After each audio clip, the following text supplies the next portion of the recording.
नेपाल टेलिभिजनका लागि जय Bajrangbali media house private लिमिटेडको प्रस्तुति विकास र बहस। अब सुरु हुँदैछ कृषकहरूको भेला कृषि महामेला। श्रमजीवी कृषकहरूको श्रम र पसिनाको सम्मान, भूमिपुत्र अन्नदाताको सुरक्षा, समृद्धि र पहिचान। दोस्रो राष्ट्रिय शिखर कृषक अवार्ड 2077।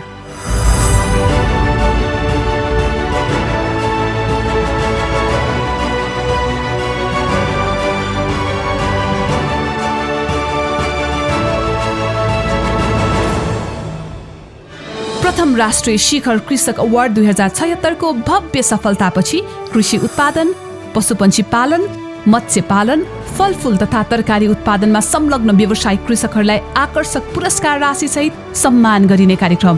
दोस्रो राष्ट्रिय शिखर कृषक अवार्ड 2077। आयोजक शिखर नेपाल। थप जानकारीका लागि phone number 01 51 72 155, mobile number 98 63 99 31 99, email shikharkrishakaward@gmail.com। Award परिकल्पनाकार डाक्टर योगेन्द्र कुमार कार्की, निर्देशक शेखर खनाल। दोस्रो राष्ट्रिय शिखर कृषक अवार्ड 2077 को सचिवालय।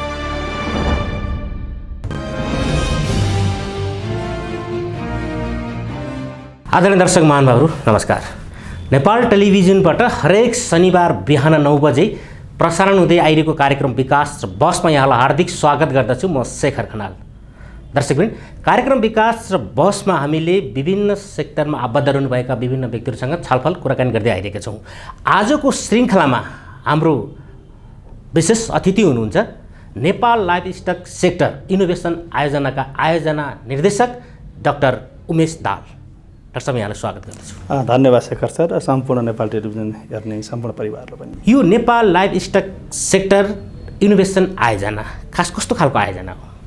एकदमै राम्रो कन्सर्न हो। अहिलेको जल्दो बोल्दो आयोजना पनि भएको हुनाले यहाँले जुन विषयवस्तु उठाउनुभएको सान्दर्भिक छ।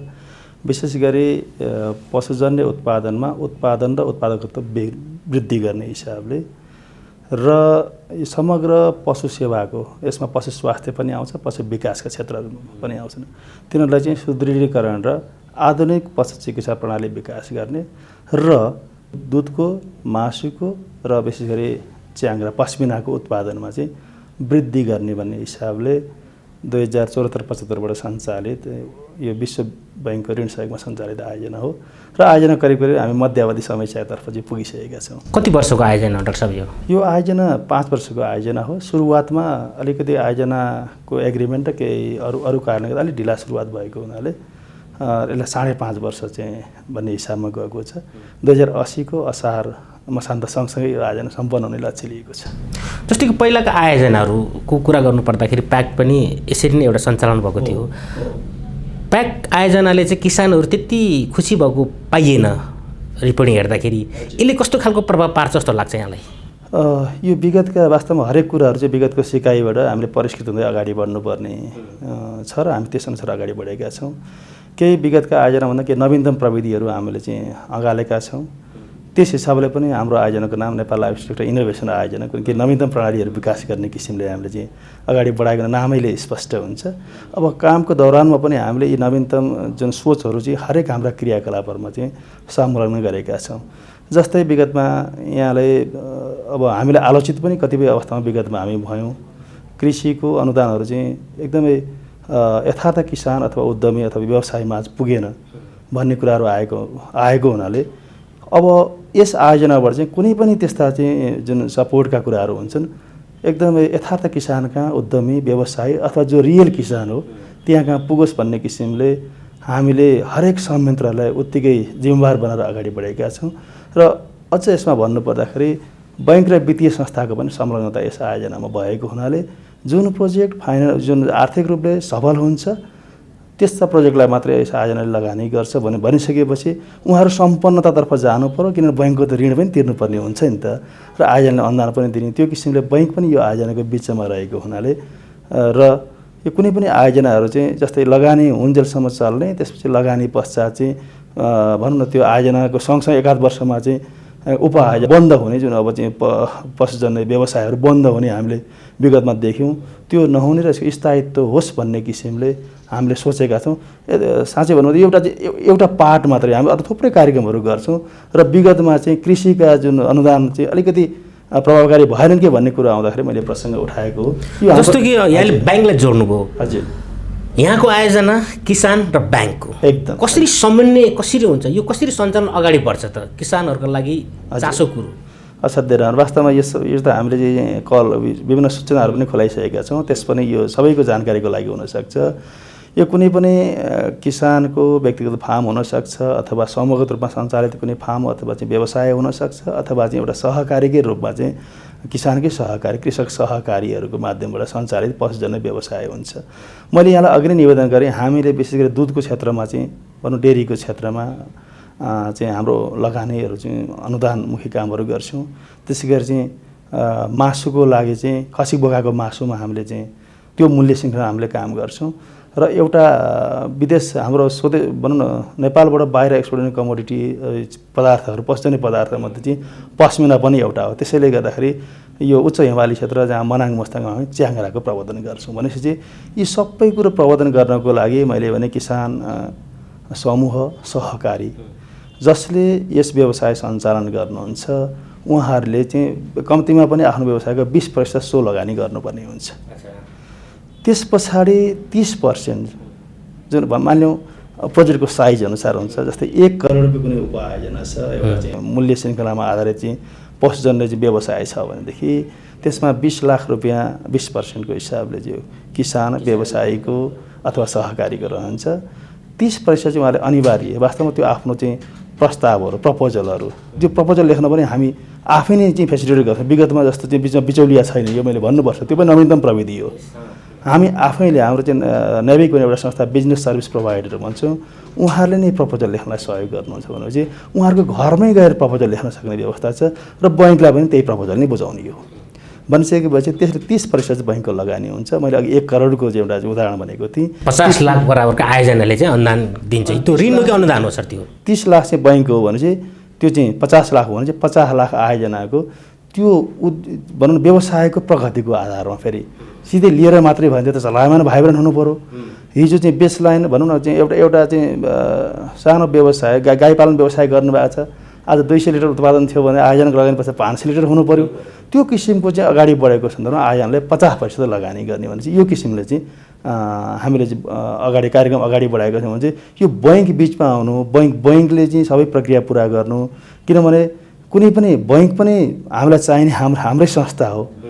त्यसैले किसान अथवा उद्यमी बैङ्क र आयोजना मिलेर चाहिँ संयुक्त रूपमा यी पशुजन्य उद्योगहरूलाई अगाडि बढाउने भन्ने हामीले चाहिँ अगाडि सारिसकेका छौँ। र यहाँलाई स्मरण गरौँ, हिजो अस्ति मात्रै हाम्रो चाहिँ तेस्रो कल पनि वास्तवमा एकदमै धेरै सहभागिता, यसो हेर्दाखेरि चाहिँ बैङ्क रहेछ झन्झटिलो होला भने यहाँलाई लाग्न सक्छ। त्यो होइन, अपार सफल धेरै मान्छेहरू हामीले चाहिँ करिब करिब 500वटा उद्योगलाई पशुजन्य उद्योगको विशेष यो मूल्य श्रृङ्खलामा सहयोग गर्ने भनेर लक्ष्य लिएका थियौँ। आज हामीसँग चाहिँ समूह र सहकारीबाट 808वटा चाहिँ निवेदनहरू प्राप्त भएका छन् भनेदेखि व्यक्तिगत फार्मबाट चाहिँ करिब 2250वटा निवेदन हामी अझ सङ्कलन गर्ने क्रममा छौँ। समय त सकिसक्यो, त्यसरी आएको छ भनेपछि यसरी के देखायो भनेदेखि पशुपालन क्षेत्रमा व्यापक व्यावसायिकता छ। हामी त 28 जिल्लामा काम गर्छौँ, 28 जिल्लाको 289वटा नगरपालिका र गाउँपालिकामा काम गर्छौँ भनिसकेपछि यतिबाट पनि त्यति धेरै प्रस्ताव आउनुको पछाडि चाहिँ व्यापक रूपमा पशुपालनमा चाहिँ वास्तवमा चाहिँ मान्छेको जनचासो भएको छ भन्ने पनि म यहाँलाई निवेदन गर्न चाहन्छु। जस्तो कि डाक्टर साहब कुनै व्यक्तिको फार्म होस् अथवा सामूहिक रूपमा चाहिँ सञ्चालित फार्म होस्, उहाँहरूसँग 50% लगानी गर्ने क्षमता छ हो। भनौँ 1 करोडको हाराहारीको प्रोजेक्टमा 50% लगानी गरेर उहाँहरूसँग र हामी ब्याङ्कसँग टाइप गर्दैनौँ भन्न पाइन्छ कि पाइँदैन? यो चाहिँ होइन, हरेक चिज चाहिँ वृद्धि हुनु पऱ्यो नि। अब म एकदमै सम्पन्न छु मसँग आफै छ भनेर भएन, त्यो सम्पन्नता अझ बढाउनु पऱ्यो। हाम्रो उद्देश्य त उत्पादन वृद्धि गर्ने रहेको छ नि त। त्यसले गर्दाखेरि चाहिँ होइन हाम्रो समूह समिति आफै चाहिँ एकदम चाहिँ सबल छ, हामी जति पनि लगानी गर्न सक्छौँ भन्ने किसिमले चाहिँ हामीले गर्दैनौँ सर। किनभनेदेखि उहाँलाई के होस् भने यो व्यवसायबाट चाहिँ रिटर्न पनि हुन, किनभने कतिपय त मान्छेले चाहिँ आयोजना आउने भनेपछि जसरी पनि चाहिँ लिन सक्ने भनौँ कसरी हुन्छ बढी अनुदान लिने भन्ने चाहिँ केही प्रविधिहरू चाहिँ हामीले विगतमा देखेका छौँ। त्यो नहोस् र यथार्थ वास्तवमा साँच्चै नै रियल चाहिँ भनौँ न वास्तविक किसान अथवा समूह सहकारी हो भनेदेखि उहाँहरू त बैङ्कको ठिक्का लोन लिने। त्यति गर्दाखेरि हेर्नु नेपाल सरकार ऋणको पैसा धेरै चाहिँ उ गर्ने कुरो भएन नि। जस्तै हामीले 1 करोडसम्म बढीमा चाहिँ अनुदान दिन्छौँ भनेका छौँ।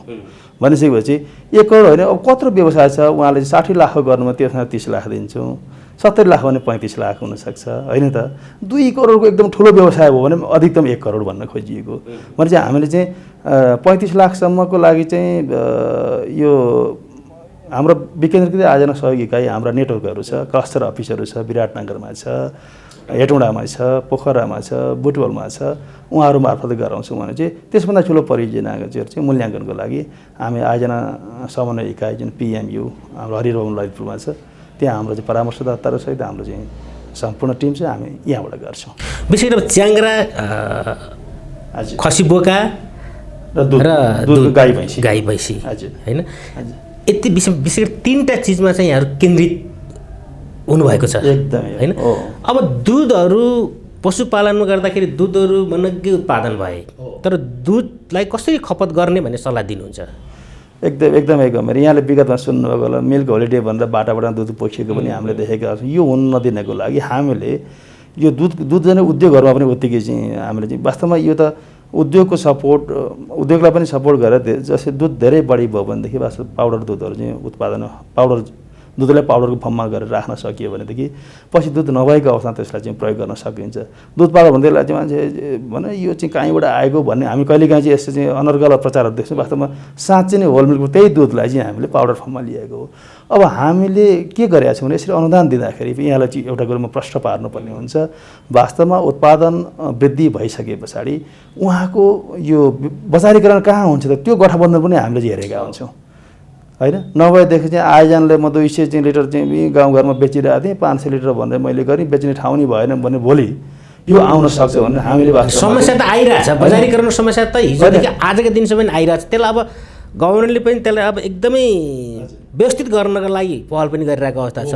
तर विशेष गरी आज उत्पादन गरेको चिज तुरुन्तै भोलि पछि राख्दाखेरि बिग्रिने अवस्था हो नि त दुध त। एकदमै राम्रो question हो। त्यो चिजलाई चाहिँ कसरी सदुपयोग गर्ने, जस्तै पाउडर दुधको यहाँले कुरा गर्नुभयो, बिचमा पाउडर दुधको चाहिँ मेसिन ल्याउने के गर्ने भन्ने कुराहरू पनि आएको थिए। ती कुराहरूको अगाडि बढिरहेको चाहिँ के छ डाक्टर साहब? होइन, यहाँको गर्नु वास्तवमा सबभन्दा पहिले त जहाँ उत्पादन भयो त्यहाँ चाहिँ वास्तवमा चिलिङ दुध त हेर्नुहोस् अलिक चिसो भएन भने चिलिङ भन्छ चिसोमा राखिएन भने दुध बिग्रिन्छ। त्यसैले चाहिँ सम्भावित ठाउँहरूमा हामीले चाहिँ मनग्गे सङ्ख्यामा चिलिङ भ्याटहरू वितरण गरेका छौँ। त्यसले गर्दा के हुन्छ भनेदेखि अब 1 ट्याङ्कर दुध भएको हुँदैन, कमसेकम 500,000 लिटर दुध चाहिँ सङ्कलन गरेर आजको भोलि दिनु हो भनेदेखि त्यो चिलिङ गरियो दुध त बिग्रिँदैन नि। अनि त्यो जहाँ जानु उद्योगमा जान्छ, नभए त्यो हरेक दिन 100-200 लिटर दुध बोकेर जाने कुराहरू आउँदैन। यो सानो व्यवसायको लागि मैले त्यसरी कुरा गर्दैछु। हरेक डेरीलाई पनि हामीले चाहिँ सबलीकरण गर्दैछौँ हाम्रो क्षेत्रमा।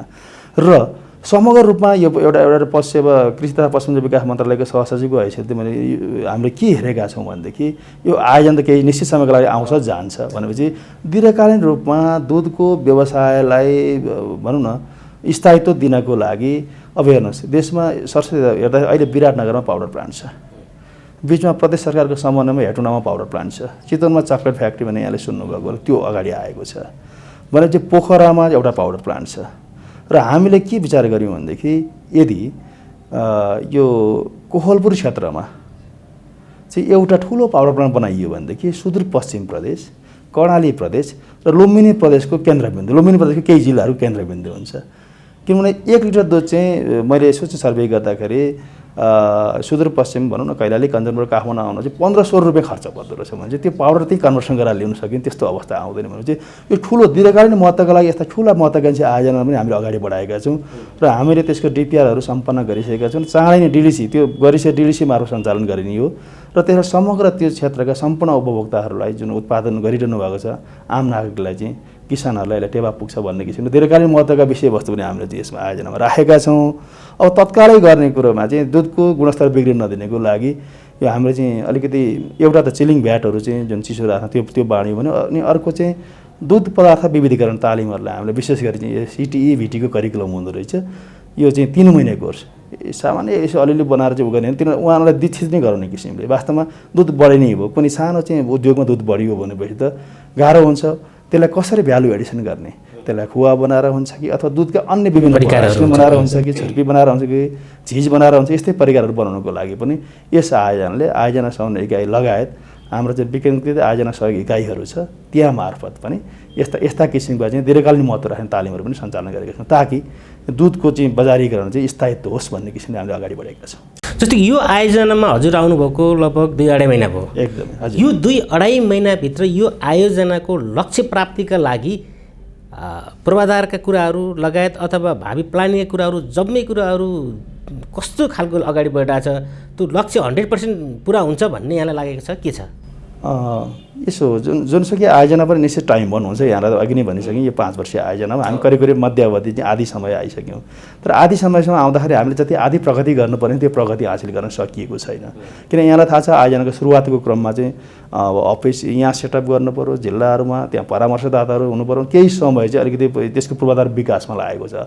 अब हामीसँग कम्प्लिटली फुल स्विङमा हामीसँग चाहिँ वास्तवमा चाहिँ कृषि तथा पशुधन विकास मन्त्रालयको एकदमै किनभने यहाँ श्रीमान सचिवज्यू आफै यस आयोजना निर्देशक समितिको अध्यक्ष हुनुहुन्छ भनिसकेपछि हामीले एकदमै समन्वय गरेर अगाडि बढेका छौँ र अब हामी यसरी चाहिँ अनुभव रूपमा अगाडि बढ्यौँ भनेदेखि हाम्रो लक्ष्य हासिल गर्नलाई हामीलाई समस्या आउँछ जस्तो लाग्दैन। जस्तै अहिले पनि नभएका होइनन्, तर मैले अघि भने यो जुन निश्चित मूल्य श्रृङ्खलामा आधारित अनुदान प्रवाह गर्ने कार्यक्रमहरू चाहिँ हामी आदिमा भर्खर अब चाहिँ सुरुवात गर्न आँटेका छौँ भनेपछि त्यो चाहिँ उहाँहरूलाई चाहिँ सूचना निकाल्ने विविध कारणले गर्दाखेरि चाहिँ अलिकति ढिलाइ भयो कि हो। अब त्यसमा गइसकेपछि अब हामीले लगभग लक्षित गरेको चाहिँ सम्पूर्ण गतिविधिहरू जुन हामीले के गरेका छौँ भनेदेखि हामीसँग बेसलाइन डेटा छ होइन त, अहिले दुध कति उत्पादन भएको छ र हाम्रो इन्टरभेन्सनले हाम्रो चाहिँ कार्यक्रमहरूले त्यो हाम्रो आयोजना लागू भएको क्षेत्रमा दुध र मासु चाहिँ कम्तीमा पनि 40% चाहिँ बेसलाइनबाट बढेको हुनु पऱ्यो। किन यत्रो हामीले अघि भने त्यसरी लगानी गर्दैछौँ भनेपछि चाहिँ बजार पनि त्यसै गरी चाहिँ अनि पश्मिना चाहिँ 80%, पश्मिनाको खासै धेरै चाहिँ कार्यक्रमहरू भएको रहेन चाहिँ मान्छेले त्यति नबुझ्ने, तर हामीले अहिलेको चाहिँ बेसलाइन पनि खासै भेटाउन सकेका छैन भने चाहिँ त्यति धेरै महत्त्व नदिएको पाइयो भने त्यसलाई महत्त्व जगाउने हाम्रो कार्यक्रमहरू छ र पश्मिनाको उत्पादन पनि चाहिँ धेरै नै वृद्धि गर्ने कुराहरू छ। यहाँ लामो समयदेखि कृषि तथा पशुपन्छी सेक्टरमा हुनुहुन्छ, यहाँलाई धेरै अनुभव पनि छ। त्यति मात्र नभएर यहाँ नेपाल सरकारको सहसचिव जस्तो गरिमा पदमा बसेर काम गरिरहनु भएको छ, जनतालाई सेवा प्रदान गरिरहनु भएको छ र यो अनुभव र यो पोस्टको हिसाबले यहाँले के भन्न चाहनुहुन्छ कि नेपालमा कृषिमा आत्मनिर्भर बन्ने अब कति समय बाँकी छ होला, अथवा कुनै एउटा सेक्टरको पनि भन्दा हुन्छ, जस्तो कि लाइभ स्टक सेक्टर भन्दा पनि हुन्छ अथवा कृषिजन्य उत्पादनको भन्दा पनि हुन्छ, यहाँलाई कस्तो अनुभव भइरहेको छ? ठिक छ, एकदमै राम्रो कुरो यहाँले उठाउनु भएको छ। हामी पशुजन्य पदार्थहरूमा चाहिँ पशुजन्य उत्पादनमा कतिपय उत्पादन आत्मनिर्भर भइसकेको अवस्था छ। तर यहाँलाई के भनौँ भनेदेखि उत्पादन आत्मनिर्भर भएर पनि हामी त अब यसलाई बढावा दिन सक्यो भने हामी एक्सपोर्ट पनि गर्न सक्छौँ, यसलाई चाहिँ भनौँ न यो निर्यात गर्न सक्छौँ भन्ने किसिमले लाग्यो। उदाहरणको लागि हामी दुधमा लगभग आत्मनिर्भर भइसकेको अवस्था छ र हाम्रो इन्टरभेन्सनले जुन हाम्रा कार्यक्रमहरूले पक्कै पनि त्यो सरकारले लिएको जुन आत्मनिर्भरतालाई चाहिँ हामीले चाहिँ टेवा दिन्छौँ र त्यस पछाडि हामी चाहिँ दुधका परिकारहरू बाहिर एक्सपोर्ट गर्न सक्छौँ। जस्तै यहाँलाई मैले भन्नै पर्छ, हामी जस्तै दुधको वृद्धि गर्ने चाहिँ विभिन्न वास्तवमा रोगहरू पनि हुन्छन् होइन पशुहरूमा। अब यो एउटा भ्याक्सिनको कुरा यहाँले गर्नु, हामी अधिकांश पशुका भ्याक्सिनहरूमा पशुपन्छीका भ्याक्सिनमा आत्मनिर्भर भएको अवस्था छ। एउटा हजुरको चाहिँ नेपालमा मानवको क्षेत्रमा हुन त अलिकति गाह्रो पनि होला, कुनै पनि भ्याक्सिन अथवा खोप नबनिरहेको अवस्थामा हामी अधिकांश पशु रोगको भ्याक्सिनमा हामी सरकार म पहिले भ्याक्सिनमै काम गरेँ, हामी आत्मनिर्भर छौँ भनेपछि यसले के गर्छ भनेदेखि हाम्रा भ्याक्सिन अब त बाहिर पो माग भइरहेको छ। हामी त बङ्गलादेशमा हाम्रो भ्याक्सिन माग भएको छ, जस्तै भेडा बाख्रामा लाग्ने PPR भन्ने सङ्क्रामक रोग हुन्छ, थुप्रै भेडा बाख्रा सखापै हुन सक्छन्, बथानै सखाप हुन सक्छन्, त्यो बङ्गलादेशमा पाकिस्तानमा यस्तो चाहिँ माग भएको छ। मतलब हामीले स्वदेशमै चाहिँ यी सबै रोगहरू विरुद्ध खोप उत्पादन गरेर हाम्रा उत्पादनलाई बढाउन सहयोग गरौँ भन्नु खोजेँ, मैले यसरी जोड्न खोजेँ। अब विशेष गरी यहाँ जुन स्थान जुन पदमा बस्नुहुन्छ एउटा जिम्मेवारी व्यक्तिको हिसाबले निर्वाहमुखी किसानहरू र व्यावसायिक किसानहरूलाई अब के गर्दा राम्रो हुन्छ भन्ने खालको सल्लाह दिन चाहनुहुन्छ? अब हेर्नुहोस्, व्यवसायिक किसानहरू त जुन अब यो सबै जति पनि आयोजना भयो अरू यी सबैमा आउन सक्नुहुन्छ। उहाँहरूलाई चाहिँ हामीले प्रवर्धनात्मक कामहरू गर्ने हो र व्यवसाय एउटा चाहिँ उहाँहरूले उत्पादन गरेको चाहिँ पशुजन्य उत्पादनलाई बजारसम्म लान त्यो मूल्य श्रृङ्खलामा कसरी सहयोग गर्न सक्ने त्यो गर्ने हो र उहाँहरू आफै पनि गरिरहनु भएको छ, आयोजना थप टेवा पुर्याएको छ। यसमा चाहिँ हामी यो आयोजनले गरिरहेको छ। तर चाहिँ हाम्रो अहिले पनि अधिकांश किसानहरू निर्वाहमुखी कृषि प्रणालीमै वास्तवमा चाहिँ मान्छेको यसले गाई भैँसीहरू चाहिँ गाईलाई पुवर म्यान्स काउ के अरे चाहिँ बाख्राहरू पालिरहेको हुन्छ मान्छेले। बाख्रामा केही हुँदैन, वास्तव सानो चाहिँ घर हुन्छ, 2-4 बाख्रा हुन्छन्। त्यो बाख्राहरू चाहिँ वास्तव गरिब जनता जुन आत्मा भनौँ न उहाँहरूको गाईको रूपमा पुवर म्यान्स काउ भन्छ बाख्राहरूको लागि। चाहिँ यसरी चाहिँ बाख्रालाई धेरै जग्गा पनि चाहिँदैन उहाँहरू। त्यो निर्वाहमुखी कार्यक्रमहरूको लागि चाहिँ हामीले उहाँहरूलाई सपोर्ट गर्ने किसिमको चाहिँ जस्तै भेटनरी अस्पताल तथा पशु सेवा विज्ञ केन्द्र अथवा स्थानीय तहको चाहिँ जुन पशु सेवाका शाखाहरू हुन्छन् उहाँहरू मार्फत चाहिँ केही कार्यक्रमहरू चाहिँ हाम्रो आयोजना पनि गएको छ। र यो विशेष गरी यो सबैले मिलेर गर्ने, आखिर सबैले गर्ने भने किसानका लागि हो भने चाहिँ सङ्घीय सरकारले चाहिँ यो जति पनि चाहिँ रोग नियन्त्रणको लागि भ्याक्सिनहरू भने भ्याक्सिनहरू चाहिँ पुर्याइदिने चाहिँ वास्तवमा भ्याक्सिन त्यतिकै त भन्दैन, यी भ्याक्सिनहरू चाहिँ सम्बन्धित ठाउँसम्म पुग्ने ताकि के हुन्छ भनेदेखि एउटा मान्छेको तपाईँको 2टा बाख्रा हुन्छ रोग लाएर मराउनु सर्वस्व सकियो नि त भने चाहिँ हरेक तपाईँको सम्पूर्ण पपुलेसनमा सम्पूर्ण बाख्रा अथवा चाहिँ जति पनि चाहिँ गाउँमा चाहिँ पशुहरू छन् ती सबैलाई भ्याक्सिन गर्ने चाहिँ एउटा मिसनकै रूपमा कार्यक्रमहरू सञ्चालन भएको छ, अभियानमुखी कार्यक्रमहरू छ। त्यसको लागि भ्याक्सिन खोपहरूको उत्पादन र सबै व्यवस्थापन चाहिँ केन्द्रबाट गर्छ। प्रदेश सरकारको समन्वय यसरी चाहिँ भ्याक्सिन यी सबै कार्यक्रमहरू भएको छ र सम्बन्धित वास्तवमा गाउँपालिका नगरपालिका र कृषिलाई चाहिँ एकदमै जोड दिनुभएको छ र उहाँहरूले पनि चाहिँ त्यहाँ चाहिँ वास्तवमा आहाराका लागि केही सुविधाका कुराहरू भएका छन् भनेपछि चाहिँ यो सबै मिलेर गर्ने हो। हामीले चाहिँ यहाँले भन्नुभयो जस्तो खालि व्यवसायमुखी किसानलाई मात्रै अगाडि लग्यो कि भन्दा पनि निर्वाहमुखीमा पनि हामी यही परिवेशमा भएको हुनाले होइन त्यहाँ पशु सेवाको अन्य निकाय मार्फत काम भएको राखेको छ। त्यसमा चाहिँ केन्द्रबाट गर्नुपर्ने सहयोग पनि यस आयोजनले गरेको छ। जस्तो प्राइभेट सेक्टरबाट शिखर नेपाल नामक संस्थाले किसानहरूलाई प्रोत्साहन गर्नका लागि राष्ट्रिय शिखर कृषक अवार्डको आयोजना गर्दै आइरहेको छ। यो सन्दर्भमा गभर्मेन्ट सेक्टरबाट भन्नुपर्दा यहाँ के भन्न चाहनुहुन्छ?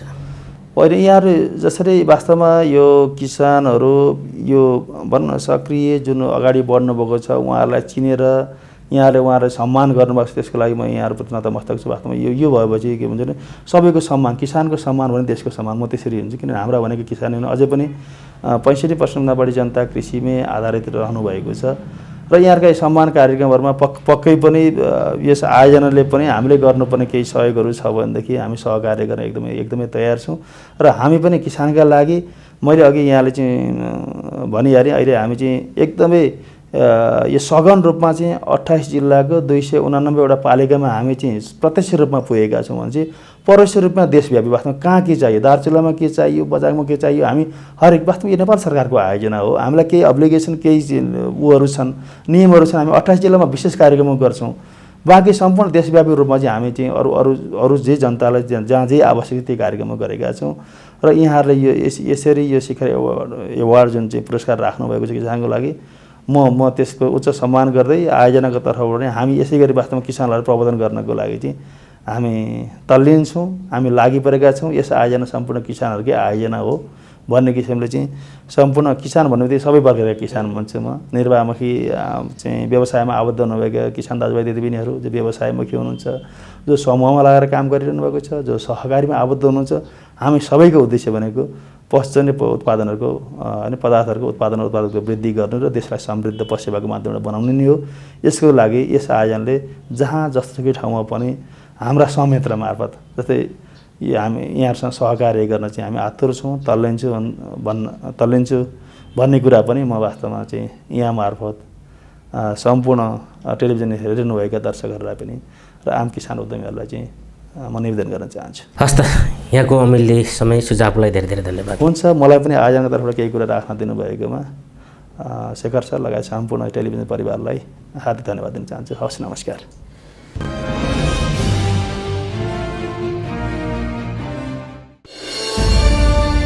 अब सुरु हुँदैछ कृषकहरूको भेला कृषि महामेला।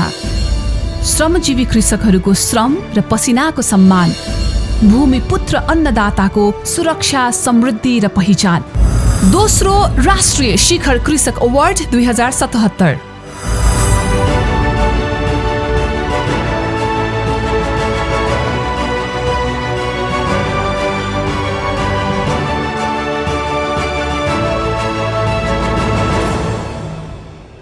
प्रथम प्रथम राष्ट्रिय शिखर कृषक अवार्ड 2076 को भव्य सफलतापछि कृषि उत्पादन, पशुपन्छी पालन, मत्स्य पालन, फलफूल तथा तरकारी उत्पादनमा संलग्न व्यावसायिक कृषकहरूलाई आकर्षक पुरस्कार राशि सहित सम्मान गरिने कार्यक्रम। दोस्रो राष्ट्रिय शिखर कृषक अवार्ड 2077। आयोजक शिखर नेपाल। थप जानकारीका लागि phone number 01 51 72 155, mobile number 98 63 99 31 99, email shikharkrisakaward@gmail.com। Award परिकल्पनाकार डाक्टर योगेन्द्र कुमार कार्की, निर्देशक शेखर खनाल। दोस्रो राष्ट्रिय शिखर कृषक अवार्ड 2077 को सचिवालय।